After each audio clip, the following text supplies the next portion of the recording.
coming to you live September 1st stage. It's Labor Day. It's around 12 o'clock. We came into the show. We thought that, I mean, look at us. Sage, we're all suited up. We were taking you to Vegas. We were taking you to the sports book. We were going to do our entire 49er gambling preview. But, Sage, on my way back up to the city, coming back from the family house, we got some news coming from 49ers camp. I mean, Jauan Jennings returns to practice. It seems like, they held the IR thing over his head. Jauan blinked first in the negotiations, and Jauan's back. Saw him running routes, saw him dapping up, dancing with Ricky Pearsall. It feels like the vibes came with him. So, hold on. So, the first day that Jauan Jennings actually comes to work is on Labor Day. That's a little bit crazy in itself, but Sage, do you think that the cap healed up? Is this a situation where Jauan realizes, like, okay, I'm not going to get paid. They don't want to even negotiate with me, and I got to get ready for week one because if I'm not going to get paid, I got to make sure that I have a great season in my contract year. I think that it has to be that this calf issue was just complete bullshit, and we've been all over that. So, I mean, there was no developments, no doctor reports on the calf. The calf wasn't feeling better. It seems like it was always feeling better, and it just came down to a game of chicken, and Jauan fell first. I think that they realized that, okay, we have the Kendrick Bourne piece, apparently. We have the MVS piece. We trade for Sky Moore. Like, we'll replace you in the aggregate. We'll find guys who can, take on your role, however it may be, whether it's by committee or just by getting one guy. It seems like, I mean, the reports were, I don't know how legit it is, but Jauan wanted 20+ million.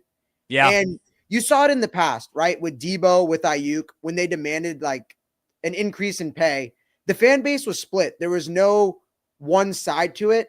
It seemed like 49er fans were in unison, like, okay, we love you, but you're not worth it. And there was no like banging on the table for Jauan, like, pay that man. Like, you got to pay Jauan Jennings. That man, like, you got to pay Jauan. No one was really doing that. And I think Jauan kind of realized it. And like you said, his best course of action is, fuck it. Like, I'm just going to ball out this season and whatever happens next year happens. I think that all across the NFL, we've just been realizing it's like the Big Short. I mean, look at me. I'm all suited up. Sage, you're suited up. There's a bubble. There's a bubble. There's a bubble. When it comes to the wide receivers in the NFL, it seems like every year that the total's been going up. And when you have a guy like Jauan Jennings, who is obviously a fan favorite, but is a limited wide receiver, he's asking for $25 million. You already got so much money tied to that wide receiver room. You have all these big contracts coming up. You just couldn't give in. We saw the past couple of years that the Niners were willing to give in with a lot of these big holdouts. Trent Williams last year, Nick Bosa a couple of years ago, Debo Samuel even before that. So I'm glad that he just stuck their feet into the ground and held out with this, because that would have been a contract that they would have definitely regretted a couple of years down the road. And I'm just happy that Jauan's back, man, because we need him week one stage. We brought up how Seattle's going to be a tough matchup. He's coming with basically no camp, so I don't know what he's going to be the first couple weeks that he's out there, but I guess that has got to start somewhere, so you're happy it just starts now. 100%. I mean, he's a guy who has rapport with Purdy. He's been there since the start, so I know that there's no really, like, initiation period. It's just getting back up to speed with what the receiver room is. I mean, it's a story across the NFL. It's, like, comedic what has happened to the 49ers receiver room. So it's just good. It's good timing. You have a week to prep. I mean, you have guys back. You have CMC. You have Pearsall. You have Kittle still. So you're not relying on him to be the guy, but he can just contribute. Maybe just be third and Jauan. Do what you do best, right? Like when no one's expecting it, make a clutch play. We don't even necessarily need you to be that guy you were last year in the start of the season, right? When Pearsall was gone, Ayuk was injured, Debo was fat. Just be third and Jauan. Make the clutch plays and slowly, right? Get back into the offense, get back up to speed with things. Things seems like it's coming back together for the 49ers. Sage, I think we're less than what? Are we about 72 hours away from actual NFL football? Thursday night, baby. We got Eagles, Cowboys, and then Friday we got Chiefs, Chargers in Brazil. In Brazil. I don't know what's going on with the Brazil push. It seems like the NFL is really trying to go for Brazil. And then, Sage, next Sunday. We're less than a week away from 49er football, so it's getting real. Sage, I feel like the past couple of years, you had people caring about their teams. You had people for the past 20 years doing the fantasy football stuff. the past couple of years, I feel like we've seen a major shift when it comes to gambling in the NFL. It was always happening, right? It was always happening in the back room alleys down in Nevada. It was happening at the sports books in Vegas. But, Sage, 39 states have now legalized sports gambling in America. It's a $328 billion industry. Sage, that means that there's money to be made. We're going to influence America's youth today. We're going to go through all the different 49ers props that you could think of, team futures, player props. And then at the end of it, Sage, we're going to dive in. We're going to do a little bit of a TikTok kind of draft.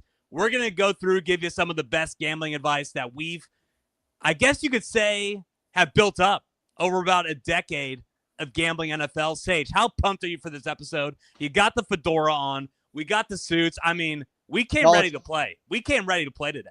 The knowledge comes with the fit, right? You don't see a bookie wearing like sweatpants in a tracksuit. Maybe the Italian ones back in the day, but a real Adon doesn't wear shorts, Sage. Adon doesn't wear shorts. You know how it rolls. So, I mean, this is always one of the more exciting times, right? Like nothing's lost yet. Everything feels like it's going to be a win. It's like when you walk away from your fantasy draft and you just see all the potential and none of the downside. You feel like you just hit on 16 picks.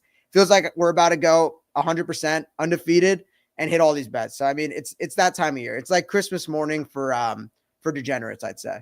I mean, we're like the Robin Hood for the Bay Area sports fan right now. We're trying to make sure that you get a little extra money in your pocket. I don't know. Maybe take out your girlfriend. Stage. We are in San Francisco. Maybe take out your boyfriend. Show them a nice time. I mean, hey, nothing wrong with it. And yeah, we don't discriminate. So we're going to try to make sure that there's a lot of opportunity out there. I think we're using FanDuel, Sage. I don't know if we actually have an official sponsorship with FanDuel. So FanDuel, if you're listening out there, hey, Andy Holt, our resident podcast lawyer, we may need you for a couple hours this week, but we're going to be using FanDuel odds for all the odds that we're going through. Sage, we have to start off with I think this is probably just the most popular gambling segments that I've seen outside in the internet today, but we're just going to go with the basic 49ers over under when it comes to the wins. We're set at 10.5, Sage. The over at -120, the under at +100. Just a little insight coming into it. Our last episode, we did do the schedule breakdown. Sage had the Niners at 13 wins. I had them at 12 wins. So we obviously think that the Niners are going to go over that 10.5, Sage. But for the novice gambler out there, there are other things that you could do as well. There are different lines out there. Sage, what is your read on what you're going to bet for the over-under for the Niners win total? I mean, Chase, we went over it, right? Last week, we went game by game. We broke out the entire schedule. I had them landing at 13-4. Like you said, there's some juice on the over. So why not just take it up a notch, right? Like you believe in this team. I'm not willing to go the full 12.5, even though that's my prediction, 13. I like 11.5, sitting at 11.5 plus 145. Gives yourself that, that one game cushion. You never know what's going to happen. Maybe Purdy misses a game. Maybe CMC rests a game. You never know what's going to happen. I like the 11.5. If you believe in this team, 11.5 over at plus 145, some plus money. And then if you really believe in them, Chase, I also like the Niners to get the 1 seed on top of that. You only need one of them to hit. If you're extremely right, then you get extra juice added on. You could talk about the schedule. You could run through it. 32nd easiest schedule, 32 teams in the league. That ranks dead last, right? Mm-hmm. Off of opponents' win percentage from last year. We ran through it. The quarterbacks they're playing, the likes of Daniel Jones, Shadur Sanders, Tyler Shaw and Spencer Rattler, Cam Ward. The list goes on. The NFC West. They might not even have to see Matt Stafford. The guy might have a broken back by the time they get to him. I just think that the way the rest is broken out for the 49ers, the teams that they're playing, I got to add the juice to it and take an extra game on top of what Vegas is offering. I like the plus 145. If you believe in this team, take them to be the 1 seed as well. You only need one of them to hit. If you're extremely right, then you're swimming in money. Okay, so just a little bit of an insight here. So I'm going to show you what the odds are for the 9.5 all the way up to that at 11.5 that Sage brought up. If you want the over at 9.5 win, Sage, that's going to be -195. If you think that the Niners are going to crater and be below 9-8, that's going to be plus 165. And like Sage brought up, that over is going to be plus 145 at 11.5, under -170. Sage, I'm surprised you didn't want to go with the 12.5. You were pretty resolute that they were going to go 13-4. If you think that they are going to do that and you want to go with the over 12.5, that's plus 250. But Sage, I agree with you. I had my best bet not with the 10.5, but I wanted to go with that over 11.5 at plus 140. We're going through the schedule, Sage. I chalked up a couple BS losses for the 49ers just for it to make sense. I think I had them losing to the Indianapolis Colts. I had them losing week 18 to Seattle because I think that they're going to be resting people. So when I look at the schedule, I chalked up 2 losses just in division play. I feel like that's just something normal that you have to do. But other than that, Sage, there really aren't that many teams on the schedule that scare me with the 49ers. So if you're giving me plus 140 compared to minus 120 just for that one extra win, I'm going to jump that up. So I'm in agreement with you there as a little bit of a side piece. I mean, over 9.5 at minus 195. I know that we may be a little bit scared to lay down that minus 195, but is there any way that this team is not better than a 9-8 football team? It would take catastrophic injuries. And it seems like the vibes have turned around, but that's what it would be. It'd have to be like a repeat of last year where everyone's going down at like a comedically rapid rate. Is the only way I could see it. I think it's basically a sure thing that the Niners are going to go above 9-8. With the schedule, I just cannot see them dropping 8 games. So I would lay that too, Sage. So I would have it going 2 ways. I'd bet the 11.5. If you're confident, you get that plus money at 140. And then I'm going with the over 9.5 as well. You're going to have to lay minus 195. But Sage, I mean, that's a sure thing. That's a sure thing. I'm set on that. And that's actually funny that you brought up the 1 seed total, Sage. That's what we're going to dive into right now. So for our next segment, we wanted to go through the Niners futures that we like the best. And that's going to be things like the Super Bowl odds, which are set at right now. If you want to bet the 49ers to win the Super Bowl, you're going to get 18-1 odds there. If you want to try to bet them to win the NFC, you had them at plus 850. That's going to be ranked 4th in the NFC behind the Eagles, the Lions, and Sage, America's darling right now, the Green Bay Packers, after trading for Micah Parsons. But there's a couple other futures that we had laid out there, Sage. Which ones stood out to you? Which ones do you think that you're actually going to go through and bet? Because there's a lot of them out there, but there were some juicy ones as we were looking through FanDuel. I mean, going back to it, right? Like, so the NFC Championship winner odds. So the team to represent the NFC in the Super Bowl. The Niners are 4th on that list at plus 800. But to be the 1 seed, so just to have the best regular season, the Niners are 2nd on that list at plus 550. So what that's telling you is Vegas understands that the Niners have the easiest path there. I mean, the Eagles are 1 for both, right? Plus 380 to be the 1 seed, plus 370 to win the NFC. So they're saying the Eagles are the best team, but going back to it, right? Like the Eagles, they have the 4th hardest strength of schedule. They have that primetime spot on Thursday Night Football. They have a lot of primetime games where the rest advantage doesn't play out to them. They have to go to Buffalo. They play the Chiefs. Just way harder. Just, teams that there's always going to be the teams that fall off the year after. It seems like with the Eagles, the teams they're playing, it's not going to be like that. It's a lot of the Chiefs of the world, the Buffalo Bills, while the Niners get the exact opposite end of the spectrum. They're playing the Daniel Jones of the world, the Spencer Rattlers. So I think that's got to be taken into consideration. You don't have to bet them to win because then you're relying on them in the playoffs. But just to get the 1 seed, Vegas agrees that it's almost a 3-team jump at plus 550, and you're just betting on the schedule and for them to take care of business. Niners fans, everyone who's been backing this team up, betting on them, they've been hammering the table. Like, look at the schedule, look who they're playing. It's even beyond the teams. It's about the quarterbacks, to me, the coaches. There's no killers on the schedule. The Niners should be easily able to take advantage of it. I think the 1 seed is well in reach and in play. So that's my main thing is I believe in this team. I believe in like 13, 14 wins is totally in the realm of possibility. So why not just bet them at plus 550 to get the 1 seed? So Sage, I agree with you. I think the best future bet that you could lay right now for the Niners is to win that 1 seed. I have it at plus 600. You had it at plus 550? Yeah, according to FanDuel. Okay, so maybe that updated. I did do this a couple days ago. Hey, sorry, people have to prepare. I think you probably got the Micah Parsons odds. I probably got the pre-Micah Parsons odds. So I had it at plus 600, but it's the best bet that you could do, Sage, because let's be honest, this 49ers team, if we're talking about them actually winning the NFC or winning the Super Bowl, there's just a lot of unknowns, right? So it's hard to lay that bet right now for the Niners. But if you're telling me that you got them at plus 850 to win the NFC compared to plus 600 to win the 1 seed, like you brought up, Sage, it's just a schedule. There's just not that many good teams on that schedule. And the teams that the Niners are going to be going up against for that 1 seed, like you brought up, Philadelphia, they have a first place schedule. Brutal. It's absolutely brutal all year. And then the other teams that I'm most scared about, you got the Detroit Lions, you got the Green Bay Packers.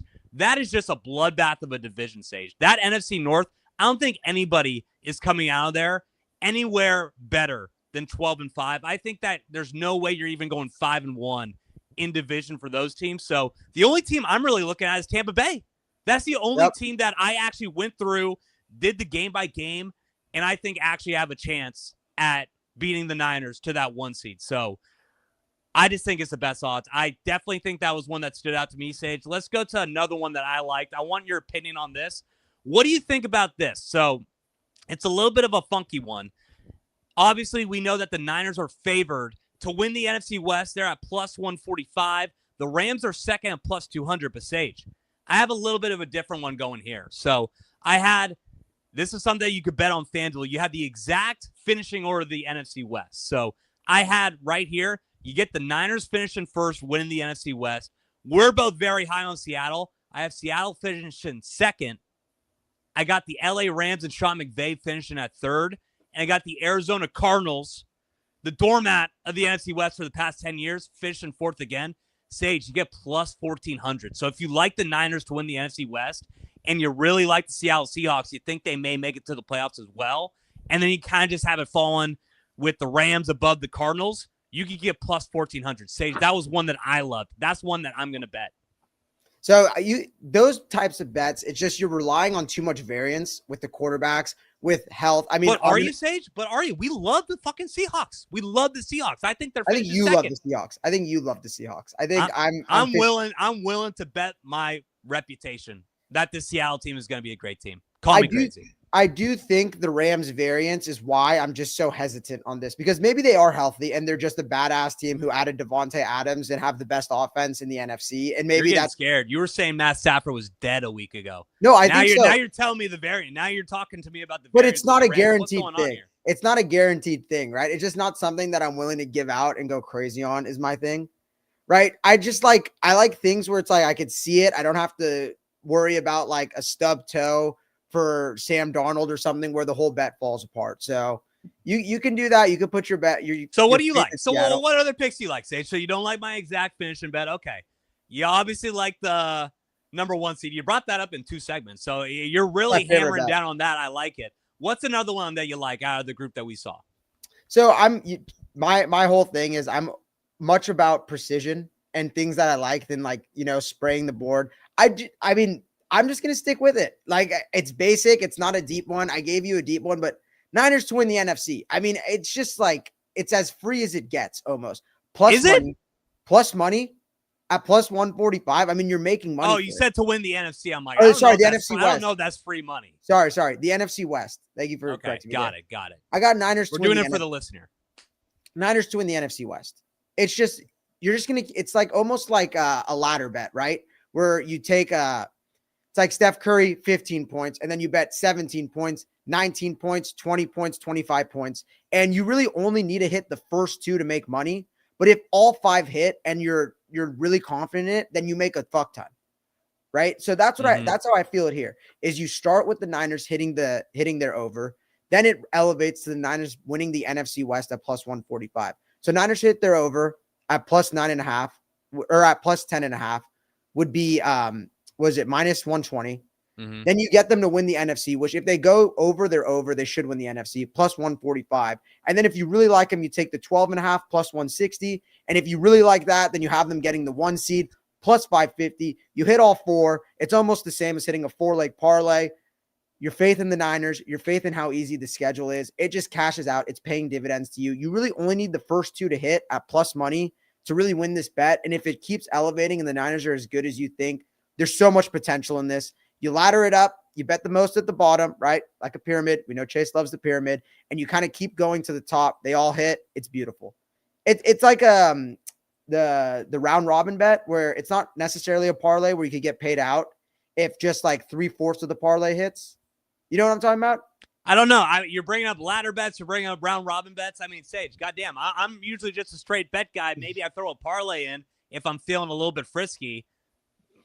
I know. Tell the people, what's a round robin bet? So it's like you put in 4 teams, and what it does is it gives you every variation of that as like a 2-team parlay. And like the way it works is you only need 3 of the teams to win for the bet to cash. But if all 4 hits, it's like you make a bunch, but it's not as much as it's not as like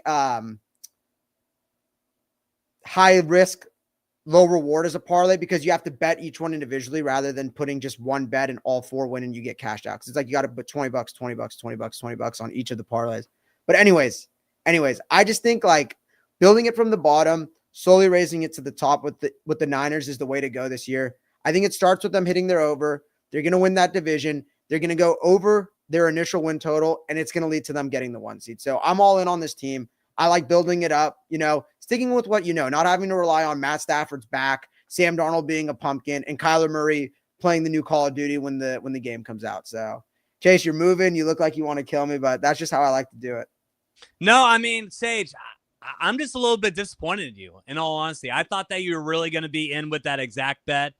That's going to be I think that's my favorite bet. I mean, obviously, we're both pretty high on Niners to win the 1 seed, but I like that exact bet a lot. I think that I'm going with the things that you could get great payouts for, Sage. You're hammering the plus 145s. You're getting a little frisky. You're getting the plus 600.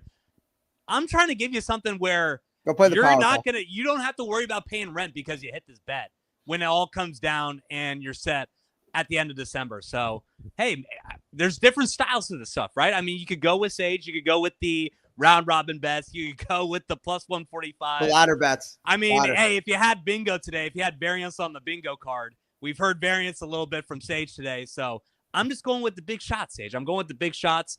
That's one that I like. If you want to go with a couple other different ones that I saw, touchdown every game, minus 110.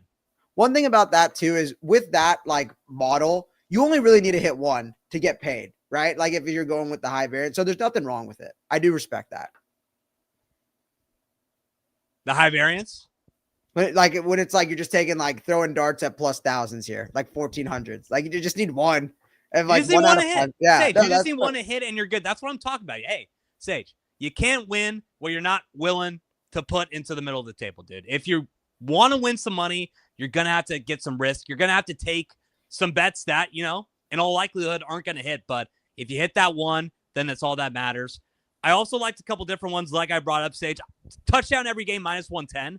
I don't see one game on the schedule where the Niners aren't going to score a touchdown. You got Kyle Shanahan's offense. You got all these weapons. Jawan Jennings coming back.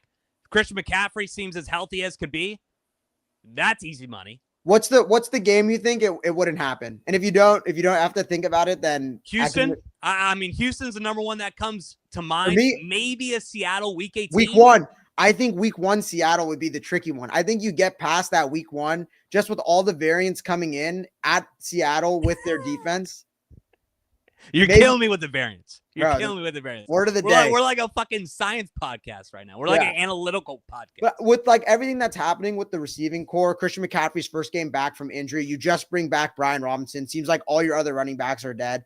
I think that's the game. It might happen, but if you get past that, then you're smooth sledding. You're crazy. Like week 18. You're crazy. There's no way that Kyle Shanahan looks at this matchup for a month and doesn't score 1 fucking touchdown. Well, I mean, we love Kyle Shanahan. We know that there's some injuries, but they're going to score a touchdown. I believe so too. I'm just saying, like, this would be the only one that I'm even greater than 1% worried about, and it's probably 3-4%. See, I'm different because I'm thinking week 18, you maybe send some people. You may have freaking Mac Jones out there with Trent Williams not on the line. We have all our backup O-linemen in there. That'd probably be a game where I'd be scared. But at that point, do you think there'd be any way to hedge, or are we anti-hedge? I think that's another good thing to throw in. What's your opinion on hedging bets? I have that coming up in my advice, but okay. You're a gambler. You're not a gardener. There we go.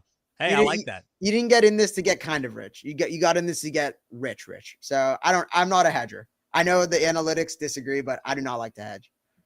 There we go. And then anything else that stood out to you, Sage? What's your take on it? Hedging? I'll say this. I've had a lot of opportunities to hedge, especially with the 49ers. Preseason bets for them to win the Super Bowl. You get to the Super Bowl, you could get a nice little payout. I'm anti-hedging when it's your own team. If there's a situation where you could be up $500 or be up a couple $1,000s by hedging the last game, I'm pro. I'm personally pro. If you could take a positive payment and there's no emotional connection to your team where you're being a sellout, I'm pro hedge.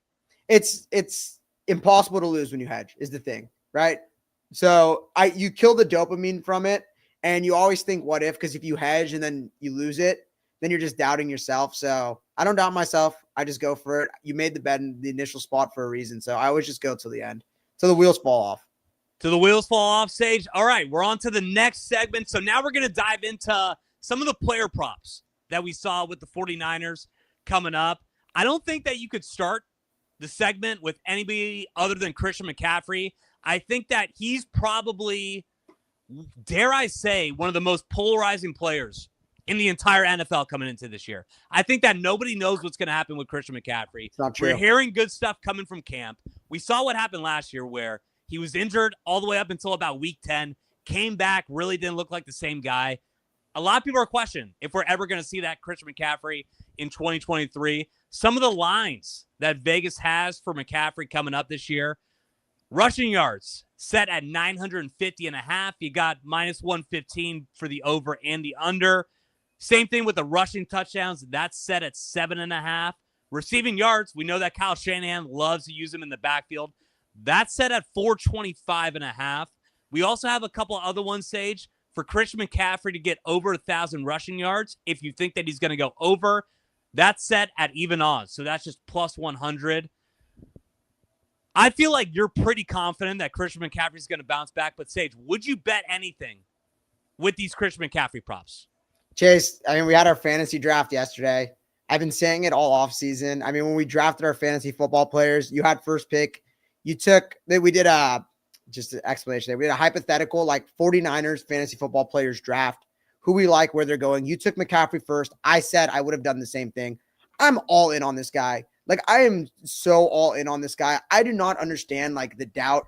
He didn't break anything. He didn't tear anything. He just had some soreness. He came back in week 8, which is, I think that's the funny part, right? Is people are more like the discussions about his, like the Achilles tendonitis, and people have basically just like forgotten about the PCL injury, even though that's what kept him out the second half of the year. I think he's fully recovered from that. I think the Achilles are fine. Everything that's come out of training camp is that he's explosive. He's special. He's still that guy.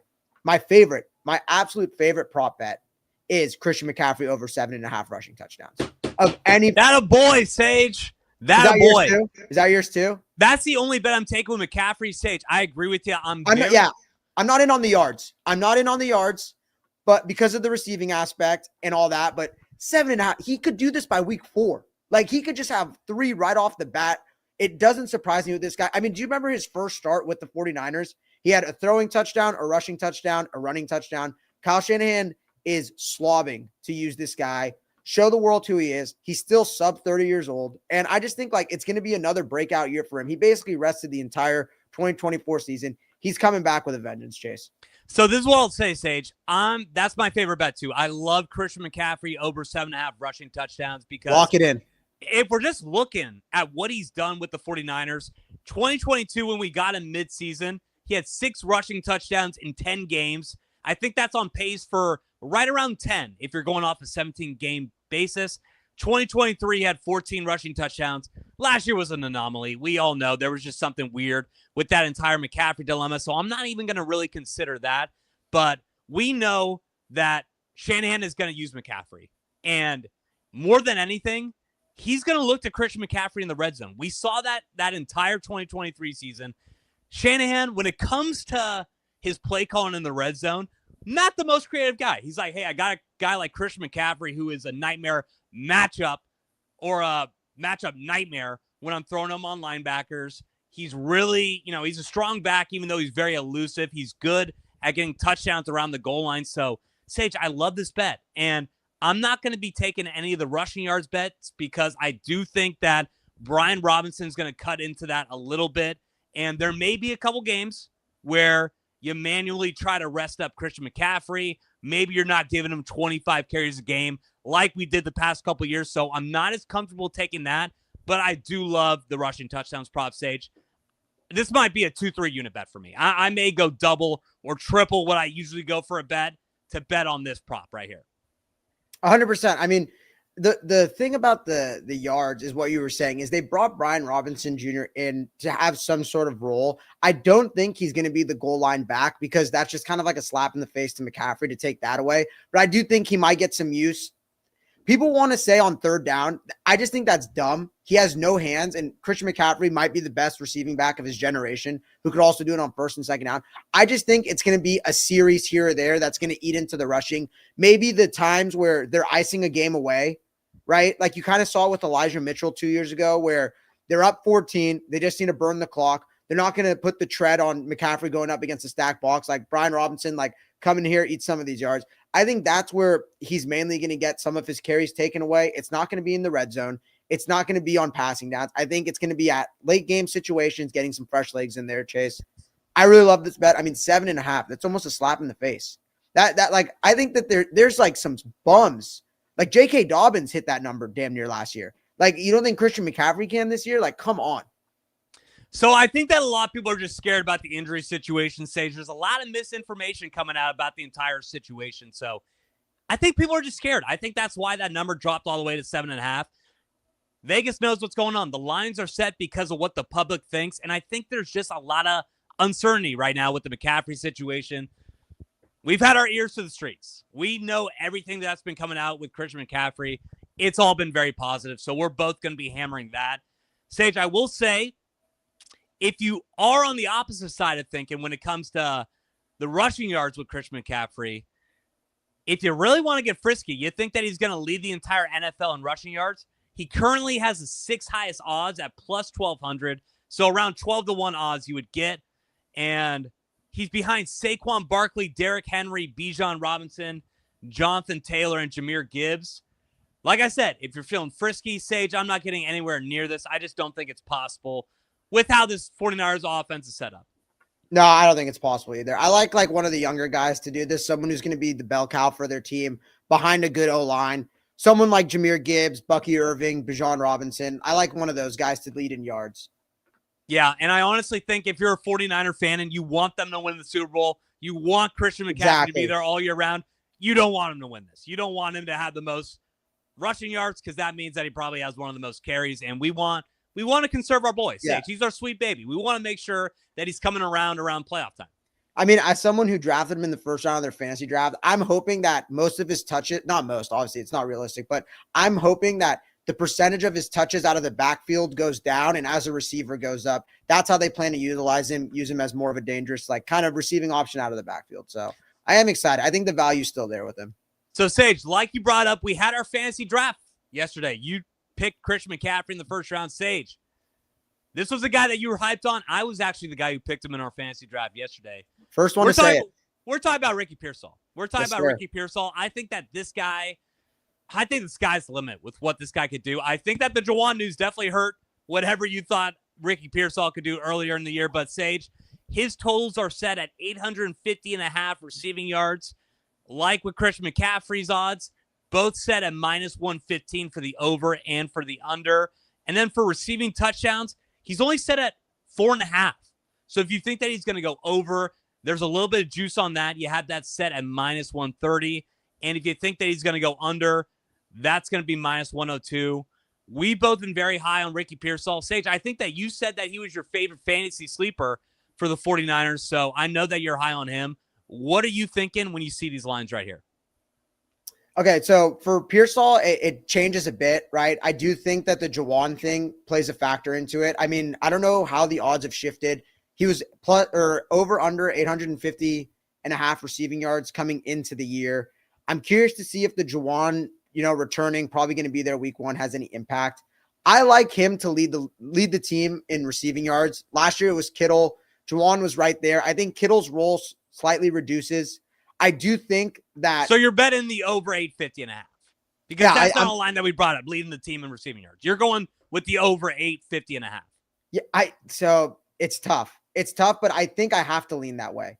I think I have to. I mean, Juwan almost went over Sage, that. you don't seem confident. Sage, you don't I'm seem not. confident right now. I can't. Are we leading the people down the wrong road right now? It's You're telling me that you would bet 850. That's the way that you're leaning, but you can't be sure. Lean. I don't know. It's more of a lean than it is like, I'll say this. Juwan Jennings last year missed 4 games. He had 975 receiving yards. I think Ricky Pearsall this year is better than what Juwan Jennings was last year. I like the over 850.5.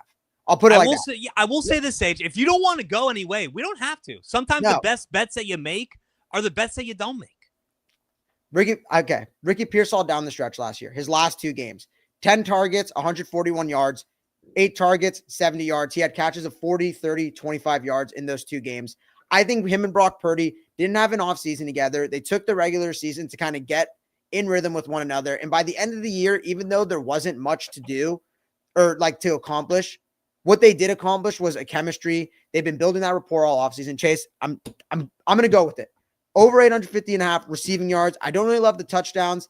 Kind of the flip of McCaffrey. I think he's going to be the guy to get the dirty work, get them down the field, get the yards, right? Like I mentioned, I just had to like double check. Juwan Jennings had 975 receiving yards last year as the wide receiver 1.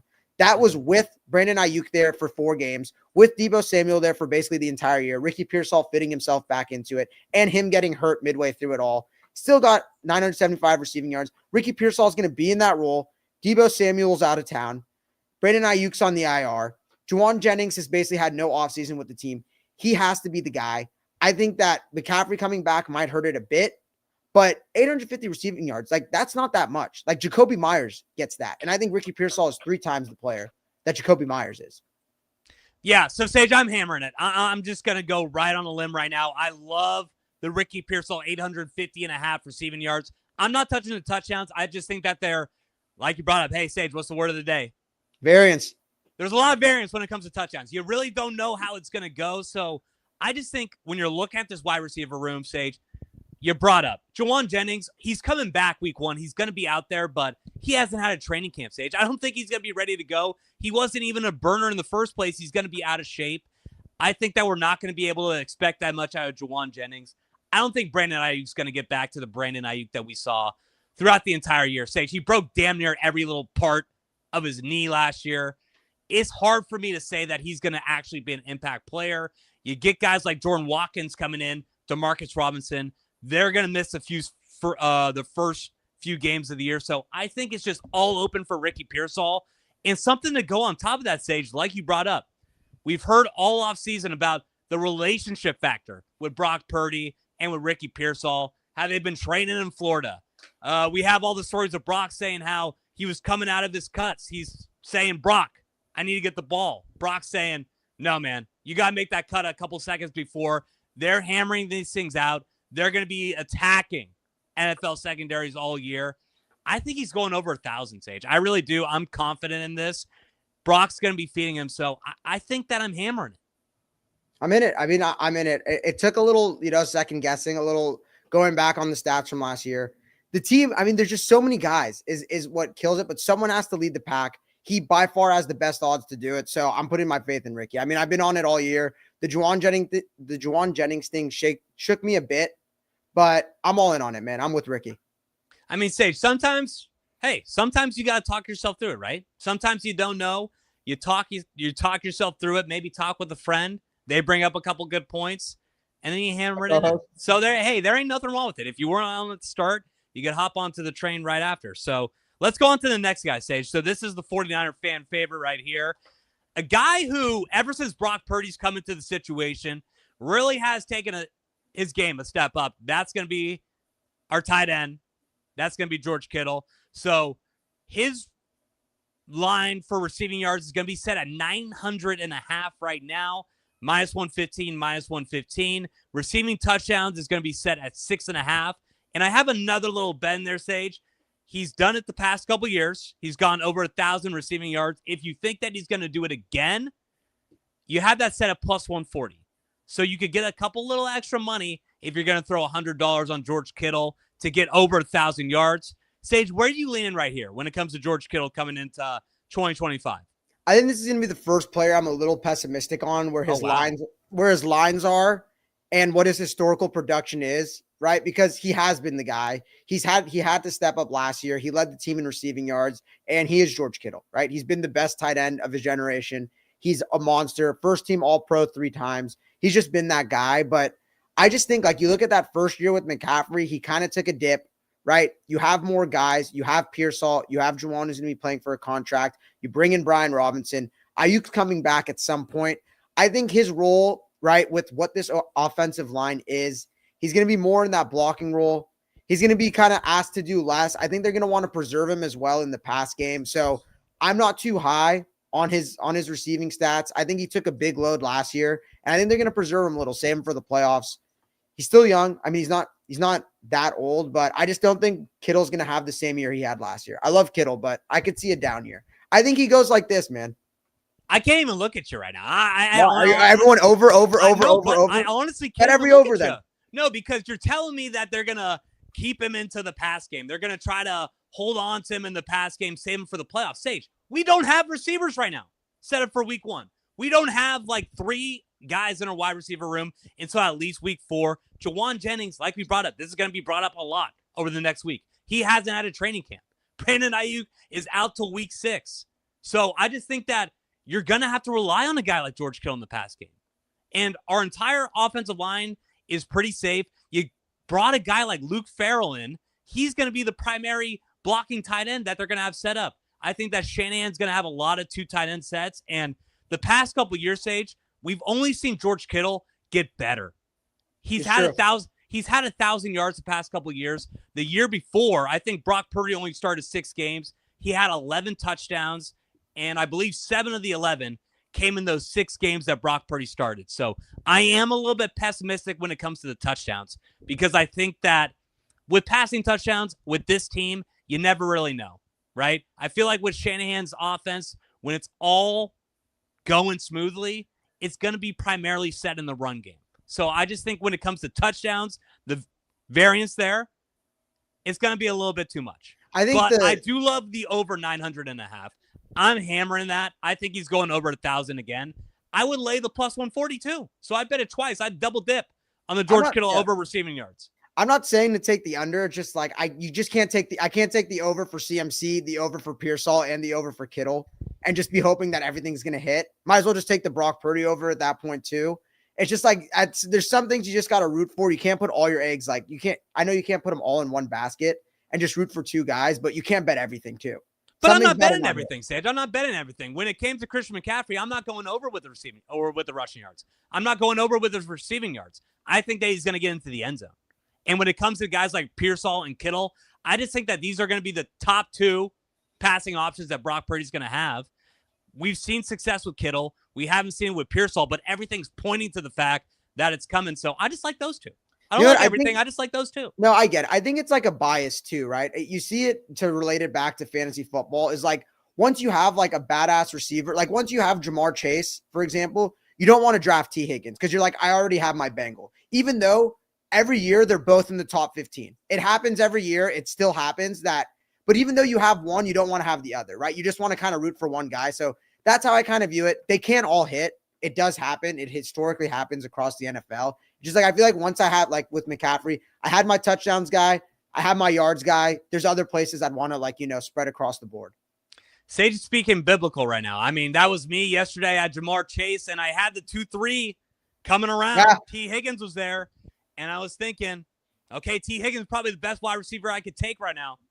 I didn't do it. Sage, I got a little bit scared. I got scared of having the 2 wide receivers for the same team, running them out on my fantasy team. But I don't even want to say it, but something happens, God forbid, and then it's like you're double. God forbid, right? God forbid. You never know. You can't just keep going over. I'm gonna have something similar coming up in my advice section, but we'll get to it then. But we may need to get to that soon, Sage. I mean, it's coming out. It's coming out in different kind of sections altogether. We're gonna hop on to the defense for a quick second. I think we all know what the main attraction is going to be when it comes to the player props, but we're going to dive into Nick Bosa. So this is the only guy that really had any lines going on with FanDuel, and they didn't even have it set for tackle, Sage. It's simple. Nick Bosa, he's a guy who gets after the quarterback. He is going to try to sack your quarterback.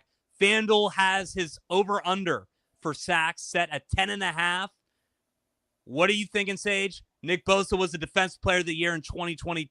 2023? 2023. Year they went to no. I think it was 2022. Yeah, because last year was Surtain. The year before was Myles Garrett. Yeah, and then it was Bosa. This has been a guy who's gone over that number multiple times. So where are you leaning right here when it comes to Nick Bosa's sack over-under?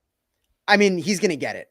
As long as the guy stays healthy, he's going to get it. He missed 3 games last year. He finished at 9. The year before that, he was at 10.5. The year before that, he was at 18.5. The year before that, he was at 15.5. If this guy plays the full season, he's going to get it. He has a complement of pass rushers next to him, right? Last year, he had nothing. He was the only guy out there. He still got to 9 while missing 3 games. I think with Mykel Williams, CJ West, Alfred Collins, Bryce Huff, that's the guy who I really wanted to try and find lines on. It seems like you have to go to Kalshi to find that guy's props. None exist, but I like Bryce Huff. I like Nick Bosa to complement each other on the edges. Get to the quarterback, kind of help each other move with the gravity that they have. I think Nick Bosa getting this number with the teams they're going against. I mean, look at the quarterbacks. I don't want to keep having to say it, but look at the quarterbacks. Daniel Jones. You have no respect for these quarterbacks, Sage. You brought it up the past 6 episodes. Nick Bosa might get it just based on playing Sam Darnold and Tyler Shaw alone, or Spencer Rattler. Rattler now, yeah. The last time Sam Darnold stepped onto a football field, he got sacked 9 times because he just kept holding on to the ball. I think that definitely plays a role into it. You're playing terrible offensive lines, quarterbacks who are statues. Nick Bosa should eat. I'm thinking around 16, 17. If there's an alternative line, smack it, hammer it. I'm all in on the Niners defense this year, and it starts with Nick Bosa. Yeah, so I'm going over here, Sage. Nick Bosa, I think, is severely underrated. Like, he's gotten to the point where disgusting. People are starting to really disrespect him. I get it. He may not be a TJ Watt. He may not be a Myles Garrett, but those are the 2 best guys in the league. So to compare him right there with those 2 guys and he falls a little bit below, then you're shailing the guy. I don't see it. But Sage, the number one reason that I'm agreeing with you is like what you brought up. He has a complimentary factor, which I don't think he's had his entire time in the NFL, maybe aside from that 2019 year where you had both DeForest Buckner and Eric Armstead on the inside, but he's never had that outside counter piece. And I think that the entire NFL world is going to get put on notice week 1 on Sunday when Mykel Williams comes out. This guy is a fucking machine. He's wearing the do-rag at practice. Everybody has been coming out saying that this guy is going to be a stud. I think day 1, Robert Saleh said, yeah, you're starting. You're with starters. So I think that we're going to see a lot come from Mykel Williams. Bryce Huff had a lot of success with Robert Saleh with the Jets. He did have a down year with Philadelphia, but I'm expecting that he's going to be a key part of that as well. So I think that opposing offensive lines are going to have to focus away from Nick Bosa a little bit. That's going to open up for him. So I think he gets well over that 10.5 number, Sage. I'm hammering this one. 2-unit bet. 2-unit bet. Okay, I like it. I mean, for all the reasons there, right? The quarterbacks, the offensive lines they're playing. On top of that, he has some help on the line. Expect that Niners D-line in total, right? I'm not saying they're going to be the Philly D-line from 3 years ago where they set a record for sacks, but expect them to eat. We're expecting them to eat, Sage. Okay, let's go back to the offense. So this is the main attraction. Brock Purdy, the most talked about 49er. He's the quarterback. He's the $250 million man. All the conversation, all the roads are going to eventually lead to Brock Purdy. Passing yards set at 3,850.5. Passing touchdowns, 24.5. And then if you want to get a little bit funky, they had a couple extra odds that they threw in there. If you think he's going to go over 30 touchdown passes, that's set at plus 230. If you think he's going to go over 35, that's going to be set at plus 600. Sage, we love Brock Purdy. We think that he's going to be a great franchise quarterback for us. But when it comes to what you're actually laying your money on, are you laying your money on Brock Purdy? So I'm all in on Brock Purdy, Chase. Wow. I said it. I said it, right? Like, I'm all like, I think you have to be. You're over on Pearsall. You're over on Kittle. Purdy's numbers are so low. You look what he did 2 years ago, and 4,000 yards, like, it's not what it used to be, right? With the extra game, with how much of a passing game it's become, where it seems like that was just like not a historic mark, but like that was the mark to say that you were an elite quarterback, right? Nowadays, like, I could pull up the list of who threw for 4,000 yards last year, but it's not that impressive, right? You have guys like sniffing 5,000 yards. Brock Purdy, has a complement of guys. They're not full, but expected to get better as the year goes along. The variance of the rushing attack kind of gets me off the touchdowns, right? Like you saw it in that MVP year, the year he finished third in MVP votes or whatever it was. It was an anomaly. I mean, Christian McCaffrey had like 22 rushing touchdowns. I think he had a rushing touchdown in like 18 straight games, tied the record. I'm all in on the yards. I think it's going to be a pass-friendly offense. They're going to be spreading the ball around the yard. I like Brock Purdy to go over his receiving yards. 3,850 and a half. Give me the over. So, Sage, I'm steering clear. This is a stay away from me. And it's not because I don't think that Brock Purdy's going to have a great year. I just think that it's a situation in this Kyle Shanahan offense that if the offense is running well, if Brock Purdy's playing good football, he still might not hit these numbers. I think that this is going to be a run-heavy attack. You brought Brian Robinson in to be almost like a two-headed monster with Christian McCaffrey, who we both expect is going to have a big bounce-back year. So I just think that, like you brought up, there's variance with the passing touchdowns and passing yards. I don't know. Is he going to get over 3,800? I don't know if he even got over that in 2023. I think he did. He got over 4,000 yards in 2023, right? He got over it last year, and he missed the game. So he's gone. I'm just staying away. This is a stay away from me, Sage. I'm not confident. You brought up. You said, what, are you going to bet over for everything? This is going to be one that I'm staying away from, even though I think that Brock Purdy is going to have a great year. I just have to stay away from these totals. I don't like the lines. Chase, I understand it, right? But last year he missed 2 games. He played 15 games, and he could win over that by 14 yards. Obviously, the defense was terrible. They had to throw the ball. They couldn't score in the red zone, so they had to keep going on drive after drive. They couldn't just bleed the clock. But I just don't think it's that hard of a number to notch with the wide receivers he has, with the step we're expecting Ricky Pearsall to make to be that legit wide receiver 1. Ayuk should be back. Top 3 tight ends still in George Kittle. I'm hoping for an improved O-line that'll actually give him time to throw. McCaffrey in the pass game. So I really like this mark. I think if you want to bet all the pass catchers, it's easier just to throw it on Brock Purdy. Okay, which guy are we most confident in? Because that kind of does it for the player props. But if you had to have one that, if you could only bet one of these, which ones would you do? I mean, I said it at the top of the hour, but McCaffrey over 7.5 rushing touchdowns is my favorite. So too. I think that's the best bet for sure. And I don't think it's really close. The Niners are going to get in the red zone. They couldn't score in the red zone last year, and I think they're just going to keep feeding the guy. I think that's, if he's healthy, it's going to hit with ease. All right, so that's going to be it for the player prop stage. We're now going to move into the NFL awards props that we have for the 49ers. So these are basically just going to be the 9 major awards that you see right before the Super Bowl week at these NFL ceremonies. You got MVP, you got the Offensive Player of the Year, Defensive Player of the Year, Defensive Offensive Rookie of the Year, Coach of the Year, Comeback Player of the Year, and Sage, they have a new one this year. They have the NFL Protector of the Year. So this is basically just going to go to the best O-lineman in the NFL. And then you have the NFL Assistant Coach of the Year as well. We could go through all the lines as we bring it up, but what really stood out to you when you were looking at all the lines for these awards and which 49ers were involved in them? I mean, can you take a guess? Comeback. I don't know. There's a lot of ways to go. There's a lot of ways to go with it. Comeback Player of the Year. I'm going to die on this hill. I'm all in on Christian McCaffrey bouncing back. The only guy who gives me a little bit of, second guessing is Dak, because I feel like really? I just feel like he's a media darling, and I'm not really too worried about Hutchinson on that Detroit Lions defensive line, who's the favorite, because he cracked his leg in half. I think it's going to take some time. I think for him to win the award, he'd really have to get 12, 13 sacks, really stamp himself. The Lions would have to be a legit defense.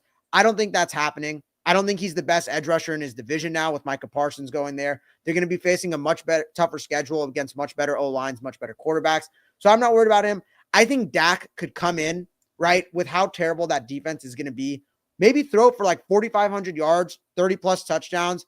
He's a Cowboy. The media loves Dak Prescott. I mean, I don't know what this guy did to be constantly considered a top 10 quarterback, top 15 quarterback by some of these pundits on First Take, Get Up, right, on these Fox shows. But they love Dak Prescott. Other than Shady McCoy, everyone seems to love Dak Prescott. So he's the only one who gives me a little bit of trepidations. I do think that Christian McCaffrey is going to have a bounce back year. And why not? I mean, they make an award for guys like him. He basically missed all of last year. If he has even 80% of what he did 2 years ago, he'll win this award.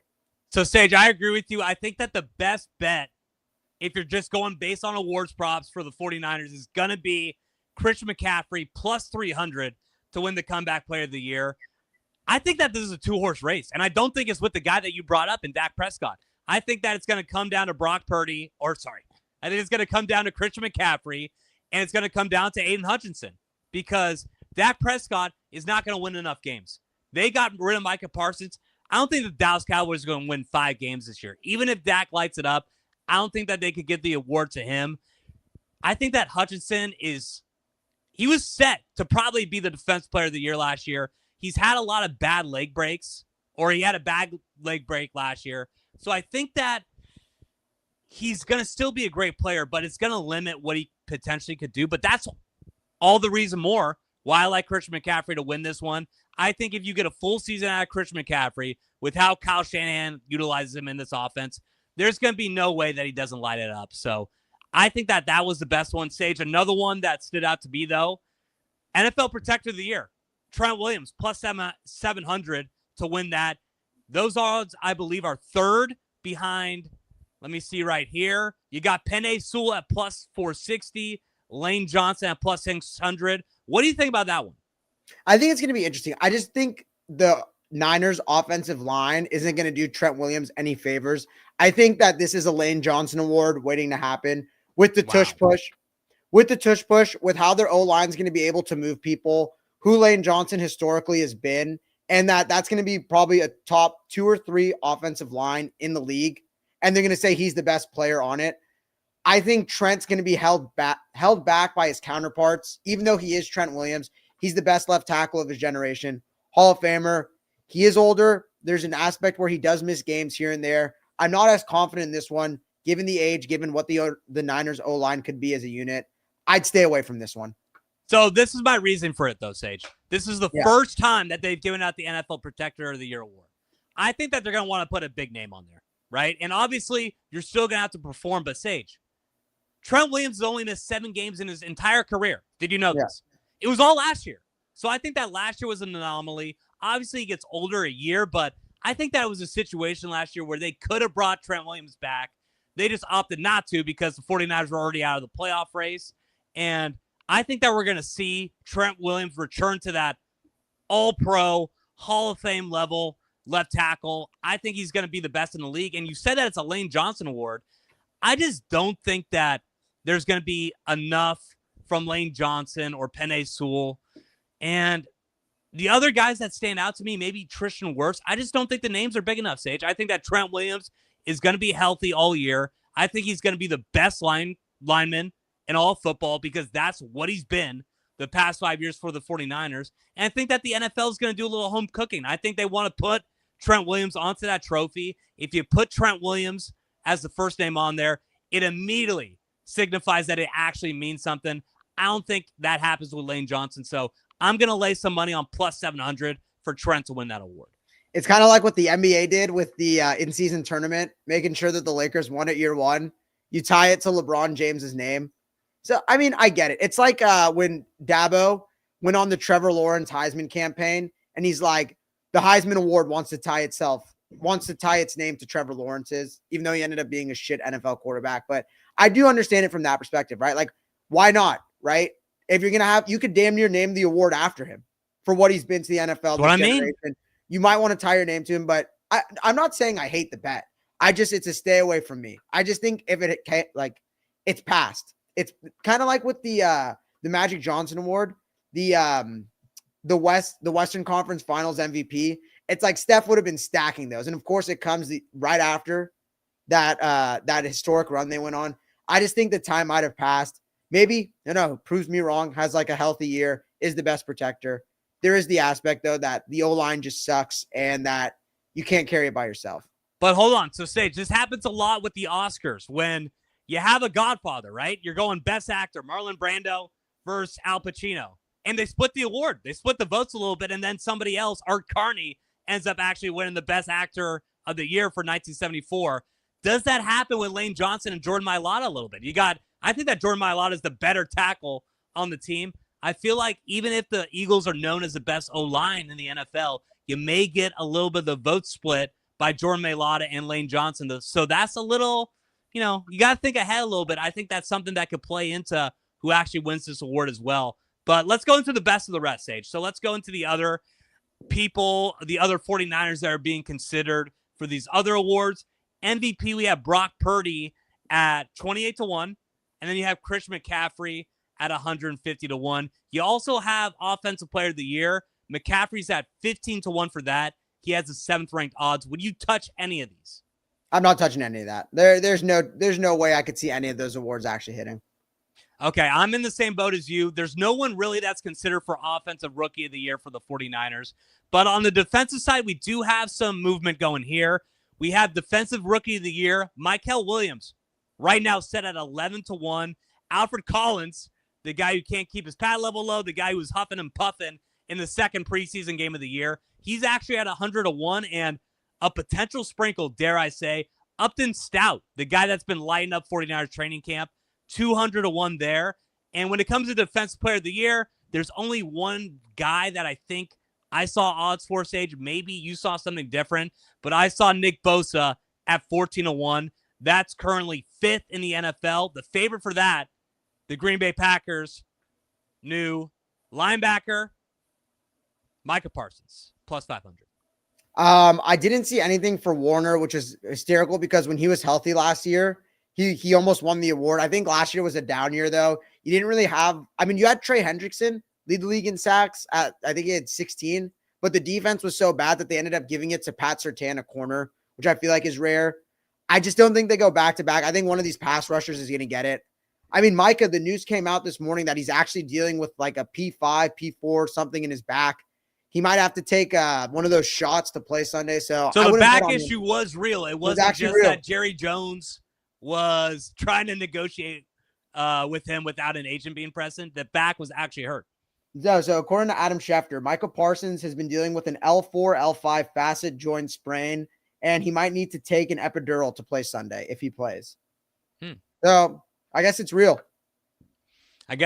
So, Sage, I'm not touching any of this. I think that we brought up that Nick Bosa is going to be a potential guy that is going to get a lot of sacks this year, but I'm not really going to want to lay any of my money on him. I just think that there's guys like Micah Parsons who haven't won the award that are going to be due for big years, and I think that they're going to be more likely to get it. So I'm not going to risk my money on Nick Bosa. I think that there is a part of it, too, that where you already won the award, so if you're going to win it a second time, you got to kind of go above and beyond. And I think that is within the realm of possibilities, but I'm just not going to put my money on it. Like I said, sometimes the best bets you make are the bets that you don't make.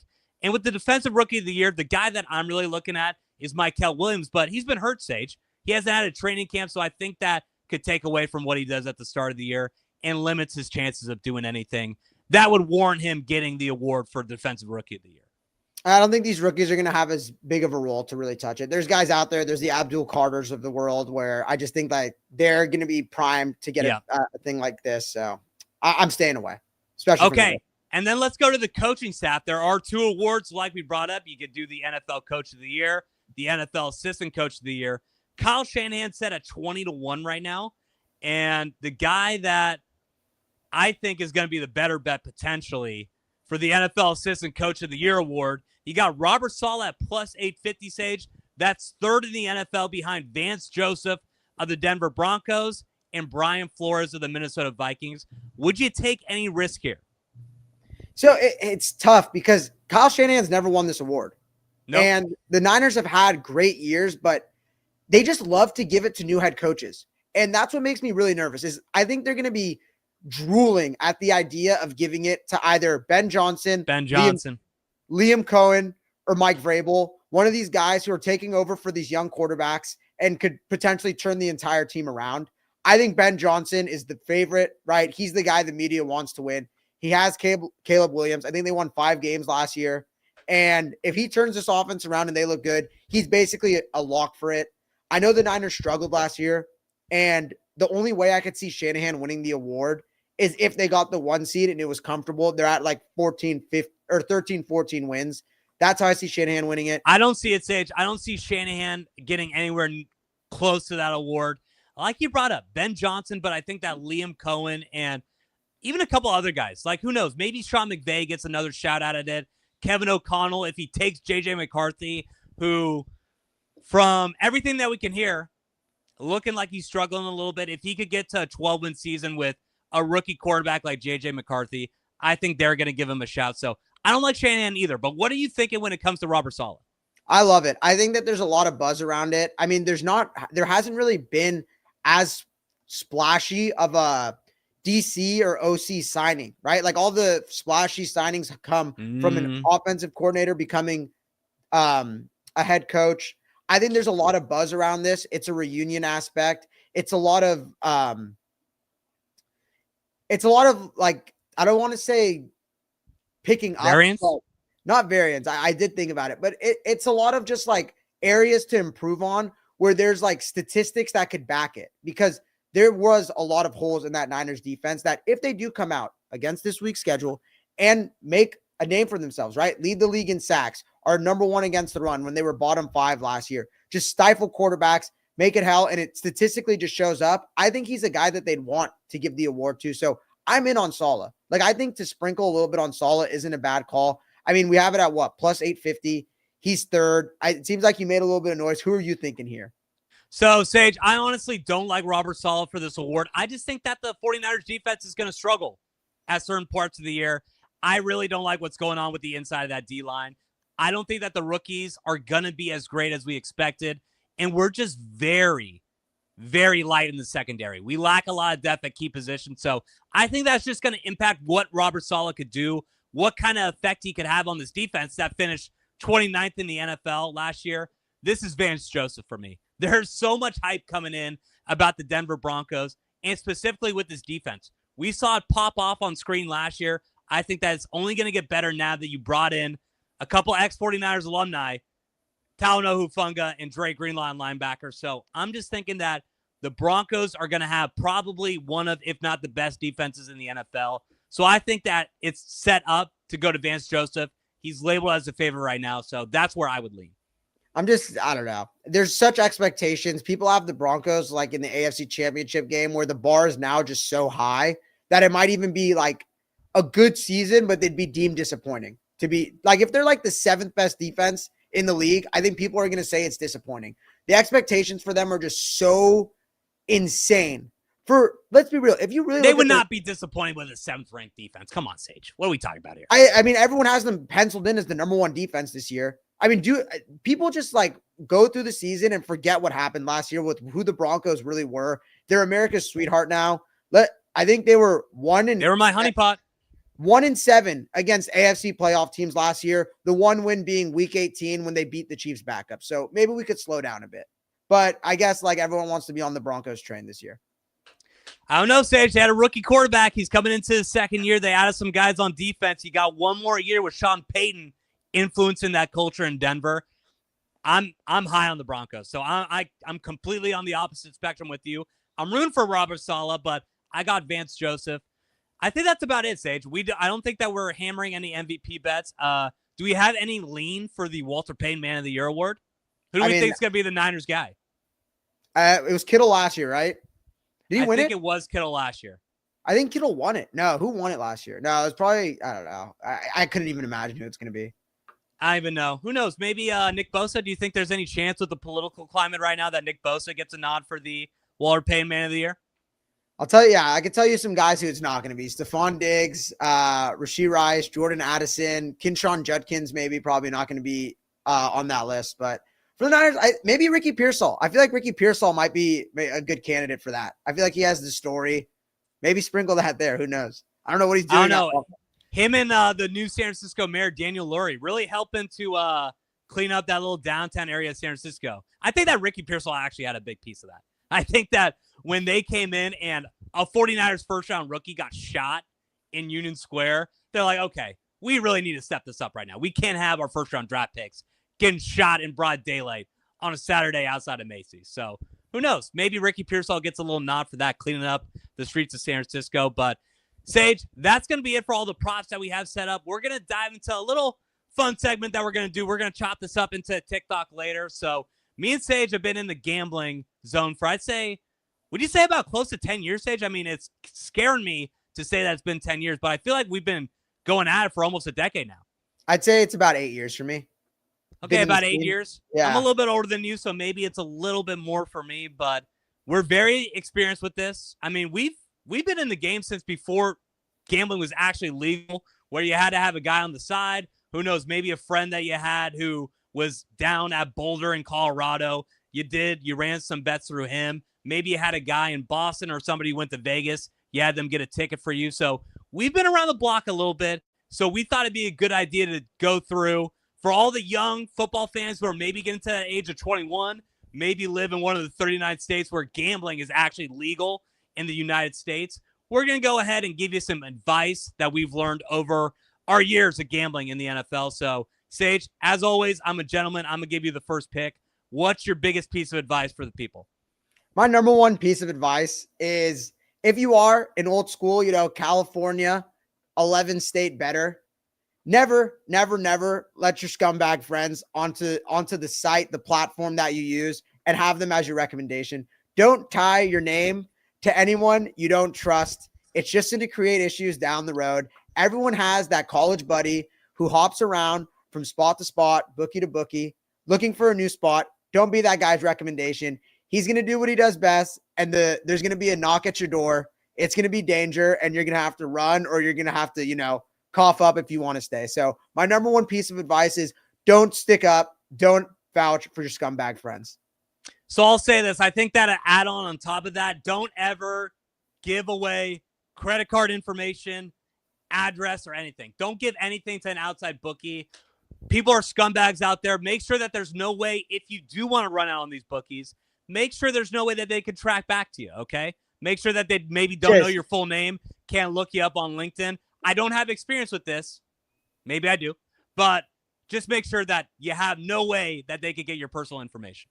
My number two advice was never give your bookie your real name. Create an alias just in case. So we just hit 1 and 2 right off the bat right there. You hit 1 and 2 right off the bat, Sage. I'm going to go a little bit more into the nitty-gritty when you're actually making gambling picks here, but this is the number one thing that I realized in my first couple years of gambling.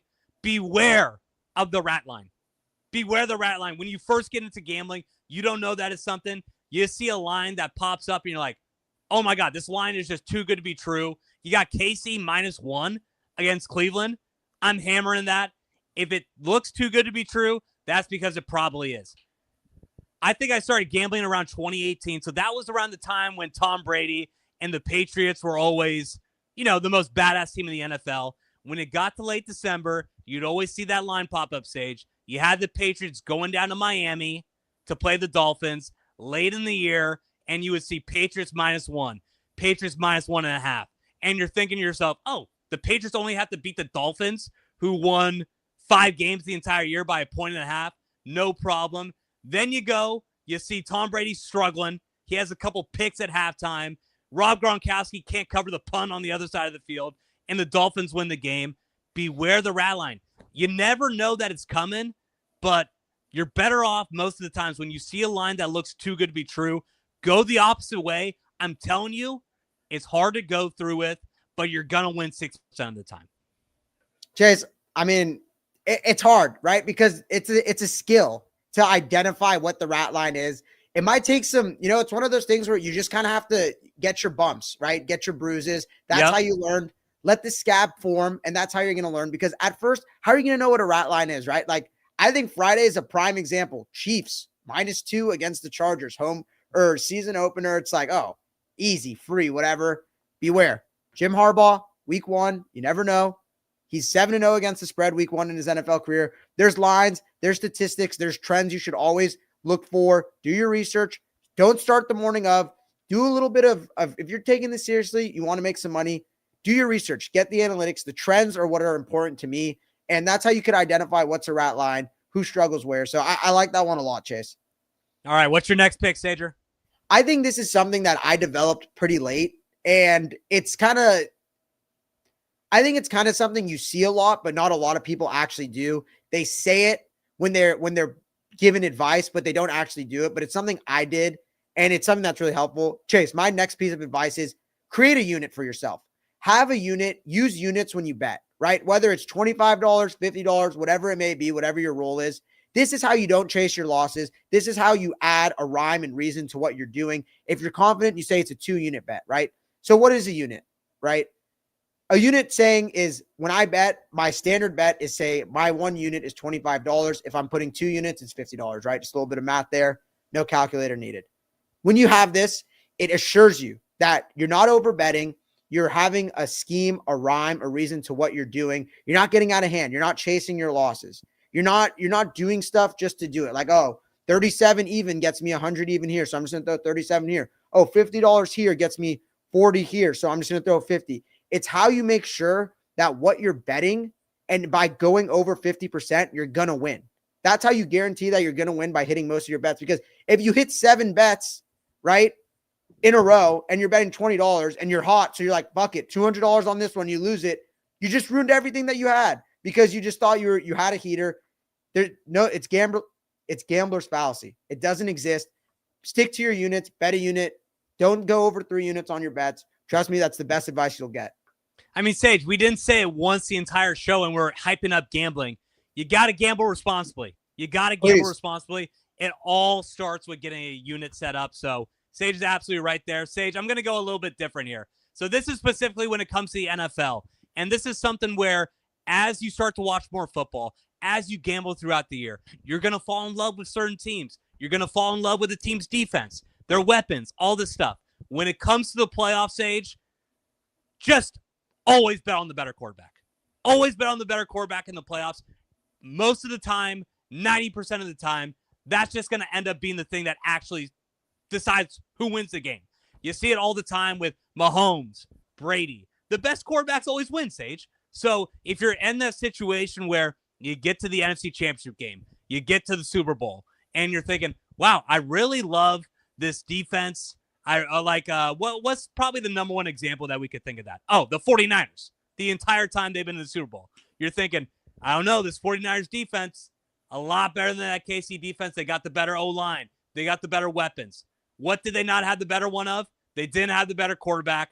The Chiefs had Patrick Mahomes. The Niners had Jimmy G. The Niners had Brock Purdy. And eventually, when it gets down to those late game situations, you're always going to see that the best quarterback always pulls through, and that defense that you fell in love with, they crumble.